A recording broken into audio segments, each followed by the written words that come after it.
అలక వీడిన జీవన్ రెడ్డి అన్నటువంటిది చూసిండే 2-3 రోజుల నుంచి కూడా మనకు ఇంట్రెస్టింగ్గా ఉండే కాంగ్రెస్ పార్టీలో జీవన్ రెడ్డి అనేటువంటి ఎపిసోడ్ అనేటువంటిది అయితే చాలా ఓ 3 రోజులు అయితే నడిచిందని చెప్పొచ్చు. తను 3 రోజులు అయితే 3 డేస్ అయితే మంచిగా నాటకీయ పరిణామాలు అయితే జరిగినాయి. తను ఎమ్మెల్సీ పదవికి రాజీనామా చేస్తున్నాడు. ఒక సందర్భంలో కాంగ్రెస్ పార్టీకి కూడా రాజీనామా చేస్తాడు అన్నటువంటిది. ఇక నెరవేరిన బండి సంజయ్ ప్రయత్నాలు కలలు అనేటువంటిది కూడా చాలా వార్తలు అయితే పుతాలు అయితే వచ్చినట్టు ఉండే. బీజేపీలో కూడా చేరుతారన్నటువంటిది కొన్ని మీడియా సంస్థలు అయితే వార్తలు కూడా రాసిన పరిస్థితులు అయితే ఉండే.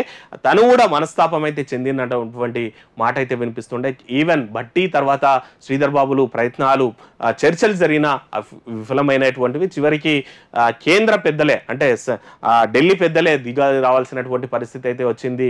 ఇక సోనియా గాంధీ కూడా పర్సనల్గా ఫోన్ చేసి జీవన్ రెడ్డి సాబ్కి కన్వే చేసినట్టు అనిపించింది. ఇక దీప్దాస్ మున్సి తర్వాత వేణుగోపాల్ కూడా మాట్లాడి కంపల్సరీ పార్టీకి మనకి ఇప్పుడు జాయినింగ్స్ కావాలి, మనం బలం పెంచుకోవాలన్నటువంటిది కూడా కన్వే చేసిండ్రు అన్నటువంటిది.